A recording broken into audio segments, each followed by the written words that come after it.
Hello everyone, इस video में हम देखेंगे ट्रेसिंग चेंजेस थ्रू 1000 ईयर्स का पार्ट 2। इससे पहले हम पार्ट 1 कंप्लीट कर चुके हैं, आधा चैप्टर उसमें हो चुका है। इसमें जो है हम लोग देखेंगे रीजन्स एंड एम्पायर्स के बारे में। तो देखिए, जो बड़े बड़े से स्टेट्स होते थे, मतलब बड़े बड़े जो राज्य होते थे, उसमें जैसे कि चोलास जो हम सेकेंड चैप्टर में पढ़ेंगे, तुगलक्स हम थर्ड चैप्टर में पढ़ेंगे, मुगल्स के बारे में हम फोर्थ चैप्टर में पढ़ेंगे। वो क्या होते थे, एनकम्पास्ड मेनी रीजन्स, वो काफ़ी बड़े बड़े इलाकों में इनके जो एम्पायर्स होते थे, इनके राज्य फैले हुए होते थे। संस्कृत में एक शब्द होता है प्रशस्ति। प्रशस्ति का मतलब होता है इन द प्रेज ऑफ, आप किसी के तारीफ करते हुए आप कुछ लिख रहे हैं, किसी की अच्छाइयाँ बताते हुए कुछ लिख रहे हैं, तो उसको हम प्रशस्ति बोलते हैं संस्कृत में। तो दिल्ली सुल्तान जो था, यहाँ पे देखिए, जो दिल्ली सुल्तान था घियासुद्दीन बलबन, जिसका रेन रहा था, जिसने मतलब राज किया था 1266 से 1287 के टाइम के बीच में, explain that he was a ruler. तो इनकी जो प्रशस्ति है दिल्ली सुल्तान घियासुद्दीन बलबन की, कि वो रूलर थे, मतलब वो राज्य करते थे, कि बहुत ही बड़े एम्पायर पे, बहुत ही बड़े इलाके में इसका राज हुआ करता था। कहाँ से कहाँ तक था ये? बंगाल का जो गौड़ा इलाका है से ईस्ट में गजनी, गजनी जो आज के टाइम में अफ़गानिस्तान में है, तो बंगाल से लेकर के अफ़गानिस्तान तक, मतलब ईस्ट में जो है बंगाल से लेकर के वेस्ट में अफ़गानिस्तान तक, ये जो घियासुद्दीन बलबन था इसका राज था, है ना। और जो नॉर्दर्न साइड में अगर हम देखें तो पहले इसमें हमें वेस्टर्न के बारे में बताया गया। साउथ इंडिया में द्रविड़ तक, द्रविड़ वाला रीजन होता है, ये जो हमारा साउथ इंडिया का रीजन है ना, द्रविड़ वाला, जिसमें आंध्र प्रदेश वगैरह आ जाता है, वहाँ तक इनका राज था। पीपल ऑफ डिफरेंट रीजन, अलग अलग इलाकों के लोग जो हैं, जैसे गौड़ा, आंध्र, केरल, कर्नाटक, महाराष्ट्र, गुजरात, ये सब जो है कहते हैं प्रशस्ति में कि इनके मतलब इनकी आर्मी को देख के, जो बलबन थे घियासुद्दीन बलबन की आर्मी को देखकर ही भाग जाया करते थे। तो ये हमें पूरा मैप बताया गया है, आप इसमें देख सकते हैं पुराने ज़माने का, पुराने टाइम में provinces of Delhi sultans during Mohammad Tughlaq. तो मोहम्मद तुगलक था, इसके टाइम की बात बता रहे हैं इस मैप में। तो मगर अभी हम किसके बारे में पढ़ रहे हैं? घियासुद्दीन बलबन के बारे में अभी हम पढ़ रहे हैं, तो मैप बाद में दिखते हैं। तो इसमें बता रहे हैं कि इतनी सारे कॉन्क्वेस्ट थे, हिस्टोरियंस ने प्रशस्ति में लिखा था कि बलबन ने बहुत सारी जगह राज किया, मगर जो आपके हिस्टोरियंस हैं, जो हिस्ट्री लिखते हैं, वो कहते हैं कि ये सारे जो क्लेम्स थे ना उस प्रशस्ति में, ये एग्जैजरेटेड थे, मतलब बहुत ही ज़्यादा बढ़ा चढ़ा करके बताए गए थे, और इतना ज़्यादा भी मतलब था, काफ़ी बड़े इलाके में उनका राज था, मगर लोग उनकी आर्मी को देखकर ही भाग जाते थे। इस तरीके की चीज़ें तो ज़्यादा बढ़ा चढ़ा करके बोली गई हैं। अभी देखिए लैंग्वेज एंड रीजन। तो 1318 के जो पोएट थे अमीर खुसरो, उन्होंने ये नोट किया था, ये पता है, जो बॉक्सेस होते हैं ना, कुछ लोग क्या करते हैं, इन बॉक्सेस को छोड़ देते हैं, बट बहुत ही गलत आदत है। ये बॉक्सेस बहुत इंपॉर्टेंट होते हैं, इनको पढ़ना चाहिए हमें, बड़ी इंपॉर्टेंट चीज़ बताते हैं इसमें, और इससे क्वेश्चंस आते हैं एग्जाम्स में। तो देखिए 1318 में अमीर खुसरो थे, उन्होंने लिखा था कि इंडिया, ये जो लैंड है, ये डिफरेंट लैंग्वेजेस का लैंड है, मतलब यहाँ पे बहुत सारी भाषाएं बोली जाती हैं, जैसे कि सिंधी, लाहौरी, कश्मीरी, और द्वार समुद्री इस टाइम जो कर्नाटक वाला रीजन है उसको बोला गया। तेलंगानी, जो तेलंगाना बन गया है, वो वाली लैंग्वेज आंध्र प्रदेश वाले इलाके में बोली जाती है। गुजरी बोली जाती है गुजरात में, मालाबारी बोली जाती है तमिलनाडु में, गौरी बोली जाती है बंगाल में, अवधी बोली जाती है उत्तर प्रदेश में, हिंदावी बोली जाती है दिल्ली के अराउंड वाले रीजन में। तो अमीर खुसरो ने कहा कि बड़ी सारी भाषाएं बोली जाती हैं इस देश में, तो मगर उन्होंने ये भी एक्सप्लेन किया कि एक ऐसी भाषा है संस्कृत जो किसी भी रीजन को बिलोंग नहीं करती है, मतलब किसी भी पर्टिकुलर एरिया की आप उसको भाषा नहीं कह सकते हैं, और ये काफ़ी पुरानी भाषा है, कॉमन लोग इसको नहीं जानते हैं, सिर्फ और सिर्फ ब्राह्मण इसे जानते हैं। तो ये अमीर खुसरो ने हमारे देश में भाषाओं के बारे में बात की थी। अब हमने काफ़ी सारे एरिया के बारे में पढ़ लिया, काफ़ी सारे समय के बारे में। अब बाय 700, जब 700 AD वाला टाइम आ गया, तो काफ़ी सारे रीजन्स तो जो थे, काफ़ी सारे इलाकों की जोग्राफिकल डायमेंशन बन चुकी थी, मतलब कि भाई ये हमारा इलाका, ये तुम्हारा इलाका, सबकी अलग अलग भाषाएं बनने लगी थी, सबके अलग अलग कल्चर बनने लगे थे, कि सबका पहनावा कैसा होगा, खान पान कैसा होगा, कैसे वो चीज़ों को फॉलो करते हैं, वो हमारा कल्चर होता है।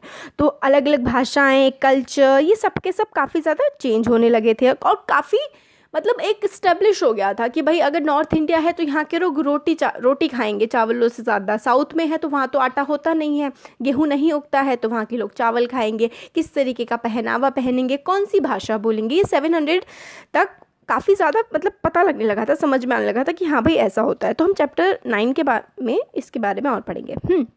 और देखिए they were also associated with specific ruling dynasty. तो वहाँ की भाषा, वहाँ का रहन सहन के अलावा एक स्पेसिफिक रूलिंग डायनेस्टी भी है। रूलिंग डायनेस्टी का मतलब कौन से राजा महाराजा का वहाँ पर ज़्यादा लंबे समय तक राज रहा है। मतलब जैसे कि अगर आप देखें तो राजपूतों का राज रहा है राजस्थान में काफ़ी ज़्यादा लंबे समय तक। चोलास का जो रहा है वो तमिलनाडु वाले रीजन में रहा है। तो यही वाली चीज़ में हमें बता रहे हैं कि 700 तक की एक पर्टिकुलर हमें भी पता भी लगता है कि यहाँ पर इसका राज रहा है। और अलग अलग राज्यों में बहुत ज़्यादा क्या होती थी, कॉन्फ्लिक्ट भी हुआ करती थी। कॉन्फ्लिक्ट का मतलब है लड़ाइयाँ भी हुआ करती थी। ओकेजनली कभी कभी क्या होता था, डायनेस्टी जैसे कि चोला, खिलजी, तुगलक और Mughal were able to build an empire that was pan regional. अब देखिए पैन रीजनल का क्या मतलब होता है। तो चोला, खिलजी ये लोगों ने बहुत ही दूर दूर तक अपने जो है साम्राज्य फैला लिए थे। पैन रीजन मतलब आपका सिर्फ एक इंडिया, जैसे कि आप सिर्फ एक स्टेट, एक छोटे से इलाके में नहीं, जैसे कि मान लीजिए ये इंडिया है, ऐसे यहाँ पे मतलब देखिए मैप तो अच्छा नहीं बन पाएगा, इस टाइप से ये इंडिया है। तो सिर्फ यहाँ इस इलाके में आपका राज नहीं होगा, आपका लगभग पूरे इंडिया में एक तरीके से आपका राज जो है वो फैल गया, तो उसको कहेंगे पैन रीजनल। बहुत ही बड़े बड़े इलाकों में आपका राज्य था, तो इनका काफ़ी बड़े बड़े इलाकों में राज रहा था, यही है pan regional. Spanning diverse region, अलग अलग इलाकों में रूल इनका फैल गया था। Not all the empires were equally stable, सारे एम्पायर जो है वो एक तरीके से स्टेबल या सक्सेसफुल नहीं थे। मतलब हर समय एक तरीके का काम नहीं चलता था, ना ही इतने सक्सेसफुल थे सारे, कुछ बहुत ज़्यादा थे, कुछ काफ़ी कम थे। तो ये हमें बताया गया है। अब जब मुगल एम्पायर का डिक्लाइन होने लगा 18th सेंचुरी में, देखिए 15th सेंचुरी में वो लोग आ गए थे, है ना, हमारे देश में, क्योंकि 15th या 14th सेंचुरी में आप कह सकते हैं 1526, तो 1526 यानी कि 16th सेंचुरी में जो है बाबर का एक तरह से इस्टेब्लिश हो गया था राज हमारे देश में मुगल्स का, तो दिल्ली पे वो आ गया था। तो मुगल एम्पायर जो है 18th सेंचुरी में डिक्लाइन होने लगी थी। आप समझ लीजिए 16th सेंचुरी, लगभग 300 साल इन लोगों ने हमारे देश पे, पूरे देश पे लगभग राज किया है मुगलों ने। तो इनका डिक्लाइन होने लगा था 18th सेंचुरी तक। इट लेड टू द री एमर्जेंस ऑफ रीजनल स्टेट। अब मुगल का डिक्लाइन हुआ तो जो रीजनल स्टेट थे, जो छोटे छोटे राजा महाराजा हुआ करते थे, वो फिर दोबारा से उनका एमर्जेंस हो गया, वो दोबारा अपने इलाकों में अपना खुद का कब्जा करने लगे। पहले मुगल्स के अंडर होते थे।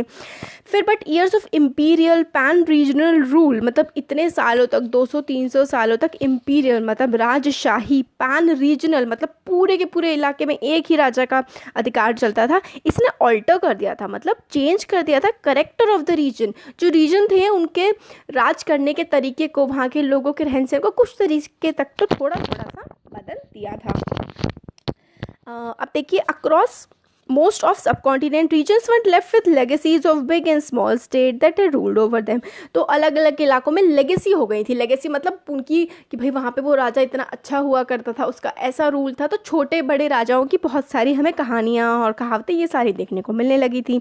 तो इस बात से हमें पता लगता है कि काफ़ी सारे डिस्टिंक्ट और शेयर्ड ट्रेडिशंस बनने लगे थे। मतलब डिस्टिंक्ट, एक ही इलाके में आप दूसरे इलाके से आप अलग भी हैं, मगर कुछ ना कुछ चीज़ें आपकी उनके जैसी भी हैं। तो आपका कल्चर कैसा हो गया, डिस्टिंक्ट है, अलग है, मगर क्या है, शेयर करते हैं, हम अपने आपस में बांटते भी हैं कुछ चीज़ों को, कुछ चीज़ें एक जैसी हैं मगर एक तरह से हम अलग भी हैं, ये बात होती है। तो जब गवर्नेंस जो चलती थी, जैसे अब डिस्टिंक्ट कैसे हैं और शेयर्ड कैसे हैं, तो जो गवर्नेंस चलती थी, जो राज्य का काम, जैसे राज्य का कामकाज चलता है, वो होती है गवर्नेंस। मैनेजमेंट ऑफ इकोनॉमी, पैसे से रिलेटेड हालात कैसे हैं देश के। एलीट कल्चर, एलीट कल्चर मतलब जो राजा महाराजा हैं वो किस तरीके से रहते हैं। एंड लैंग्वेज, भाषा, ये सारे के सारे governance, economy, elite culture, language. देखिए गवर्नेंस, इकोनॉमी और एलीट कल्चर ये तो सब जगह एक जैसा सा चलने लगा था। एलीट कल्चर और गवर्नेंस दो चीज़ें मोस्टली एक जगह लगभग चीज़ सेम भी होती थी और डिफरेंट भी होती थी। और भाषा भी ऐसी हो गई थी कि हर भाषा में दूसरी भाषा के कुछ ना कुछ शब्द जो हैं वो मिल करके आ गए थे। अब जैसे मैं आपको इंग्लिश और हिंदी का एग्जांपल देती हूँ। देखिए हिंदी में क्या होता है, डकैत होता है, जो डकैती करता है, चोरी करता है, और इंग्लिश में इसका वर्जन होता है डेकॉइट, तो डकैत को वो डेकॉइट बोल देते हैं। और इसी तरीके से जंगल जो है, जंगल हिंदी का भी शब्द है और इंग्लिश का भी शब्द है। ऐसे ही बहुत सारे शब्द जो है अलग अलग भाषाओं में मिलने लगे थे। तो देखिए सिमिलैरिटी भी आ गई मगर अपनी डिस्टिंक्टनेस, कुछ तो सिमिलैरिटी हैं बट अपनी अलग अलग पहचान फिर भी है, ये वाली चीज़ होती है। देखिए, through 1000 years between 700 and 1750, character जो था, हम लोग 1000 ईयर के बारे में पढ़ रहे हैं इस चैप्टर में ना, तो इतने सालों में लगभग 1000 साल में 700 से 700 से 750 तक करेक्टर जो था, जो डिफरेंट रीजन का, वो आइसोलेशन में ग्रो नहीं हुआ था, बिल्कुल अलग होकर ग्रो नहीं हुआ था। जो इम्पैक्ट था ना बड़े पैन रीजनल फोर्सेस का, जो बड़ी बड़ी फोर्सेस थी, उनका इम्पैक्ट जो है हर रीजन में काफ़ी ज़्यादा हमें देखने के लिए मिलता था, without quite losing their distinctiveness. मतलब वो खुद को अपनी जो अलग सी पहचान है उसको तो नहीं खोते थे, मगर फिर भी जो बड़े राज्य होते थे उनकी एक झलक छोटे राज्यों में भी देखने के लिए हमें मिल जाती थी। अब ओल्ड एंड न्यू रिलीजन्स, पुराने और नए जो धर्म हैं वो कैसे करके बन के आए। तो 1000 ईयर्स ऑफ हिस्ट्री, हज़ारों सालों की जो हिस्ट्री थी उसको एक्सप्लोर करने के बाद जो मेजर डेवलपमेंट्स हुई थी रिलीजन में मतलब धर्म में, हमारा धर्म किस तरीके से हजार साल में बदला था वो हम देखते हैं। लोगों का जो बिलीफ था डिवाइन में, डिवाइन का मतलब होता है ईश्वर, जो ईश्वर में लोगों का बिलीव था वो डीपली पर्सनल हुआ करता था, but more usually it was collective. Personal था कि आप भगवान को मानते हैं, किससे मानते हैं, मगर आसपास के इलाके के जो होते थे वो भी मोस्टली लोग। तो देखिए, रिलीजन जो है वो सबका अपना पर्सनल भी हुआ करता था, मगर सब लोग एक ही तरीके के, आसपास के लोग एक रिलीजन को माना करते थे। तो डिवाइन में जो बिलीव था वो डीपली पर्सनल भी होता था और कलेक्टिव भी होता था। कलेक्टिव बिलीव था कि सुपर नेचुरल एजेंसी है, मतलब सुपर नेचुरल एजेंसी का मतलब कोई हमसे ऊपर है, हम जो हमें नहीं समझ में आता है, नहीं दिखता है, मगर वो है। वो क्या बन गया था, वो धर्म बन गया था। कलेक्टिवली लोग इसको मानते थे। और सोशल इकोनॉमिक ऑर्गेनाइजेशन जो थी लोकल कम्युनिटीज़ की, सोशल मतलब समाज के सब लोग, इकोनॉमिक मतलब जैसे मंदिरों में आप लोग चढ़ावा चढ़ाते, तो इस तरीके से क्या था, एक पर्सनल और कलेक्टिव बिलीव भी था। जैसे हम लोगों ने देखा कलेक्टिव लैंग्वेज का और इकोनॉमी का, सारी चीज़ों का जो था वो मिलजुल के भी था और अलग भी था। इसी तरीके से रिलीजन की भी हम बात कर सकते हैं, रिलीजन भी ऐसा ही था। इम्पॉर्टेंट चेंजेस कब आए, जो जिस हिंदुज़म को आज हम हिंदुज़म बोलते हैं उसमें काफ़ी ज़्यादा चेंजेस भी आए थे इन 1000 साल में। जैसे कि नए जो देवी देवता हैं वो ऐड हो गए थे, न्यू डीटीज़, डीटी होते हैं हमारे देवी देवता, न्यू डीटी ऐड हुए, नए नए टेम्पल्स बनाए गए राजा महाराजाओं के द्वारा। ब्राह्मण्स की जो इम्पोर्टेंस है वो काफ़ी ज़्यादा बढ़ गई थी, dominant group in the society में इन 1000 सालों में। ठीक है, तो उनकी जो नॉलेज थी संस्कृत टेक्स्ट की, वो ब्राह्मण जो थे, their knowledge of Sanskrit text earn the Brahmins a lot of respect in society. तो जो संस्कृत जानते थे ब्राह्मण, देखिए उन लोगों ने अपने, आज भी सिर्फ मतलब क्या छोड़िए सब चीज़ें, है ना। तो संस्कृत टेक्स्ट जो है वो सिर्फ संस्कृत भाषा सिर्फ ब्राह्मण जान सकते थे और ब्राह्मण पढ़ सकते थे। इस वजह से ब्राह्मण्स की रिस्पेक्ट जो थी वो सोसाइटी में काफ़ी ज़्यादा बढ़ गई थी, उनकी पोजीशन भी काफ़ी डोमिनेंट हो गई थी, और कोई भी राजा महाराजा था वो इनकी सुनता था, लोग भी इनकी सुनते थे। तो काफ़ी ज़्यादा इंपॉर्टेंट पोजीशन जो है वो ब्राह्मणों की हो गई थी। Their dominant position was consolidated by support of their patrons, new rulers searching for prestige. तो जो राजा महाराजा थे, जैसे कि नए राजा महाराजा बने, उनको अपनी कि भाई हम राजा हैं, एक राजा को हरा के दूसरा, एक तरीके से दूसरे नए राजा बने, तो समाज में उनको मान्यता मिले, लोग उनको माने। तो ये काम कौन करते थे, ब्राह्मण ये काम किया करते थे। तो इसलिए ब्राह्मणों को राजा महाराजा भी काफ़ी ज़्यादा सम्मान दिया करते थे। One of the major development of this period was emergence of idea of bhakti. Bhakti movement भी काफ़ी ज़्यादा डेवलप हुआ। भक्ति का मतलब है आप ईश्वर की भक्ति कर रहे हैं, आपको किसी ब्राह्मण की, किसी इस तरीके के लोगों की ज़रूरत नहीं है भगवान से अपना कनेक्शन बनाने के लिए। आपके पर्सनल भगवान हैं, आप उनकी पूजा करिए श्रद्धा से और आप उन्हें पा सकते हैं। ये था भक्ति मूवमेंट का, जो हम आगे चैप्टर्स में पढ़ेंगे। पूरा चैप्टर है बुक में भक्ति मूवमेंट के बारे में। तो इस पीरियड में नए रिलीजन्स भी आए, नए धर्म भी आए हमारे सब कॉन्टिनेंट में। इंडिया में मर्चेंट्स, व्यापारी जो हैं, माइग्रेंट्स, अलग अलग जगह से जो कुरान है मुस्लिम्स की, उसकी टीचिंग्स को हमारे देश में लेके आए। तो जो इस्लाम है हमारे देश में वो बहुत ही नया रिलीजन है। लगभग आप कह दीजिए 800 साल पहले ही, मतलब जैसे 1200 सेंचुरी आज 21st चल रही है ना, हाँ, तो अब 1000 साल हो चुके हैं। उससे पहले हमारे देश में इस्लाम नहीं था, दुनिया में ही इस्लाम बहुत सबसे नया रिलीजन आप इसको मान सकते हैं। और इंडिया में भी बहुत ही नया आया है। जितने भी लोग आज मुस्लिम्स हैं हमारे देश में, सबके सब कन्वर्टेड हैं, मतलब कुछ पहले हिंदू होंगे, मोस्टली सब हमारे देश में सब हिंदू ही हुआ करते थे, सब लोग कन्वर्टेड हैं वो। तो जब कुरान की टीचिंग्स हमारे देश में आई तो काफ़ी सारे लोगों को तो फोर्स्ड कन्वर्शन कराया गया, मतलब ज़बरदस्ती, जैसे जो गरीब लोग होते थे और बहुत सारे लोगों को कि नहीं मानोगे तो हम तुम्हें मार देंगे, तो इस तरीके से ज़बरदस्ती मुस्लिम धर्म में कन्वर्ट किया गया काफ़ी सारे लोगों को। तो इस तरीके की काफ़ी बातें हैं। तो जो रूलर्स थे, फिर जो राजा था वो मतलब इस्लाम धर्म को मानता था, तो काफ़ी लोग कन्वर्ट हो गए, तो इसी तरीके से बने हैं। तो कुरान जो थी वो होली बुक है मतलब इस्लाम में, और तो सब लोगों ने, मुस्लिम्स ने इसकी सोवर्निटी एक्सेप्ट की कि मतलब एक गॉड है, एक अल्लाह है और हम उनके अंडर हैं, इन्होंने माना। और अल्लाह जो है वो सबसे प्यार करते हैं, मर्सी दिखाते हैं, यही वाली चीज़ पे। इसी तरीके से क्या हुआ, एक नया रिलीजन हमारे देश में आया, इस्लाम, और उनकी होली बुक होती है, उनकी पवित्र किताब होती है कुरान। तो काफ़ी सारे rulers were patron of Islam and ulama learn theologies and jurist. तो काफ़ी सारे जो जैसे हिंदुज़म में ब्राह्मण होते थे, ऐसे इस्लाम में क्या होते हैं, उलेमा होते हैं। उलामा जो होते हैं वो धर्म के बारे में जानते हैं, धर्म के जो कानून होते हैं उनके बारे में जानते हैं, हिंदुज़म की तरह। Islam was interpreted in a variety of ways by its followers. इस्लाम को अलग अलग तरीके से उसके जो फॉलो करने वाले लोग थे, मानने वाले लोग थे, अलग अलग तरीके से इंटरप्रेट किया। तो शिया मुस्लिम थे, वो प्रॉफिट मोहम्मद जो थे जिन्होंने इस्लाम धर्म की स्थापना की, इसको स्टार्ट किया। मोहम्मद के जो सन इन लॉ थे, मोहम्मद के जो सन इन लॉ होते हैं मतलब बेटी के जो पति थे, जो शिया मुस्लिम्स थे, उन्होंने माना उनकी जो सन इन लॉ थे प्रॉफिट मोहम्मद के अली, वो रूल करेंगे पूरी मुस्लिम कम्युनिटी को। तो ये लोग कौन बने, शिया बने। अब मगर सुन्नी मुस्लिम थे, उन्होंने ये माना कि जो अर्लियर लीडर थे, खलीफाज जो बने थे, जो जैसे कि प्रॉफिट मोहम्मद की डेथ के बाद जो खलीफा आए थे, जो लीडर्स आए थे, हम उनको मानेंगे। तो लीडर्स को मानने वाले बने सुन्नी, और जो अली थे, जो मोहम्मद के सन इन लॉ थे, उनको जिन लोगों ने माना वो लोग बने शिया। तो दुनिया में काफ़ी ज़्यादा है, मतलब जैसे ईरान शिया कंट्रोल्ड है, बाकी सारे रीजन सुन्नी कंट्रोल्ड है, तो इन लोगों में भी काफ़ी कॉन्फ्लिक्ट चलती है, लड़ाइयाँ चलती हैं। थैंक गॉड हमारे देश में ऐसा कुछ भी नहीं है, तो काफ़ी लोग अच्छे से रहते हैं। अब इसमें वही और ज़्यादा डिफरेंसेस इसमें आ गए, वेरियस स्कूल बन गए, स्पेशली इंडिया में हनाफी और शाफ़ी एंड थियोलॉजी एंड मिस्टिक। तो हनाफी और शाफ़ी वाला डिवीजन भी आ गया, और थियोलॉजी और मिस्टिक ट्रेडिशन भी आ गए, जैसे कि सूफिज़म भी हमारे देश में काफ़ी ज़्यादा पॉपुलर हुआ। अब आगे आता है इसमें thinking about time and historical period.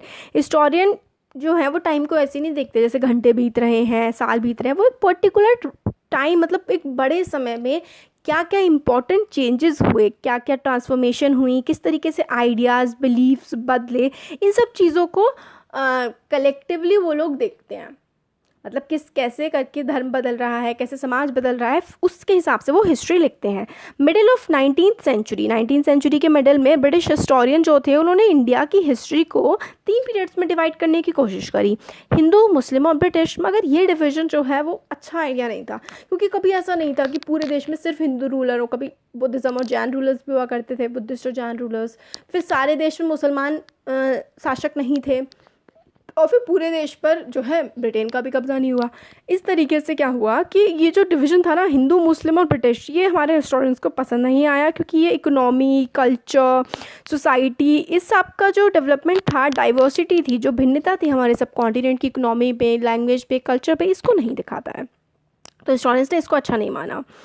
कुछ हिस्टोरियन फॉलो पीरियड, कुछ लोग हैं, कुछ हिस्टोरियंस हैं जो हिंदू, मुस्लिम और ब्रिटिश वाले को मानते हैं, बट बहुत लोग नहीं मानते हैं। ज़्यादातर लोग देखते हैं इकोनॉमिक और सोशल फैक्टर्स थे, जो इकोनॉमी कैसी थी, हमारा देश कैसा अमीर था, गरीब था, कैसा हिसाब था, सोशल कंडीशन कैसी थी, कौन कौन से धर्म थे, इन सब के बेसिस पे हिस्ट्री को पढ़ा जाए तो कुछ हिस्टोरियंस मानते हैं वो ज़्यादा अच्छा होता है। ज़्यादातर यही मानते हैं कि सोशल इकोनॉमिक फैक्टर को लेके चलें तो वो ज़्यादा अच्छा है।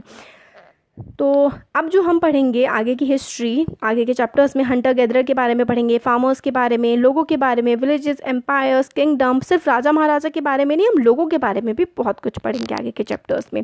और हिस्ट्री में भी यही होता है। तो ये वाला जो टाइम है 7th क्लास पूरी जो है वो मिडिवल हिस्ट्री में आती है। 700 जो आज से 1000 साल पहले वाला जो टाइम था वो मिडिवल हिस्ट्री में आता है, उसी के बारे में हम पढ़ेंगे। इसमें क्या हुआ था, जो पीजेंट सोसाइटी थी, जो किसान वगैरह थे, उनका किस तरीके से बढ़े वो लोग, कैसे जंगलों को काट के एग्रीकल्चरल लैंड में कन्वर्ट कर दिया गया, खेती बाड़ी की गई, कैसे जो है यूरोपियन ट्रेडर्स जो हैं हमारे देश में आए और किस तरीके से फिर वो राज करने लगे। फिर 1000 ईयर की हिस्ट्री जो है पूरे देश की, उसमें कंसिडरेबल चेंज हमें देखने के लिए मिलता है। पूरा पीरियड जो है बहुत सारी चीज़ें थी इसमें। तो इसको हम लोग मिडिवल कहते हैं। मिडिवल इसलिए नहीं कि इसमें मॉडर्न आइडियाज़ नहीं थे या फिर ये बहुत ही पिछड़ा हुआ था, ये एक टाइम डिवाइड करने के लिए कि एक पुराना टाइम था एंशियंट, फिर हम उसको बीच वाले टाइम में आ गए, फिर हम लोग मॉडर्न टाइम में आ गए। मॉडर्न चीज़ें यहाँ पर भी थी तो, मगर फिर भी हम लोग एक डिवीजन के लिए कुछ तो हमें करना पड़ेगा, तो हमने मिडिवल पीरियड इसको माना। तो modernity carries with it the sense of material progress and intellectual advancement. तो मॉडर्निटी का मतलब होता है कि मटेरियल प्रोग्रेस हो रही है, लोगों के पास पैसा भी आ रहा है, लोगों की थिंकिंग बहुत ज़्यादा अच्छी लिबरल हो रही है, चीज़ों को एक्सेप्ट कर रहे हैं, तो ये सारी चीज़ें मॉडर्निटी में आती है। तो मगर पुराने ज़माने में इतनी भी ख़राब सिचुएशन नहीं थी, मगर एक डिवीज़न करने के लिए हमने ये किया है। तो 1000 ईयर की जो सोसाइटी थी वो किस तरीके से उसकी इकोनॉमी ट्रांसफ़र हुई, कैसे लेवल ऑफ प्रॉस्पेरिटी बढ़ा, कैसे लोगों के पास पैसा बढ़ा, किस तरीके से यूरोपियन ट्रेडिंग कंपनीज हमारे देश में आई, उस पैसे को देख करके, ये पूरा का पूरा हम लोग जो है आगे के चैप्टर्स में देखेंगे। यही है इसमें। चैप्टर हमारा कंप्लीट हो चुका है और इसके जो क्वेश्चन आंसर्स हैं ना वो मैंने काफ़ी पहले से ही अपलोडेड हैं। पूरी बुक के क्वेश्चन आंसर्स जो है वो चैनल में अवेलेबल है। मैं एक ही प्लेलिस्ट में ये वाला जो है ना, ये वाला पूरा चैप्टर, इसको भी मैं उसी प्लेलिस्ट में डाल दूँगी, तो आप इसके क्वेश्चन आंसर्स भी वहाँ से देख सकते हैं। Thank you.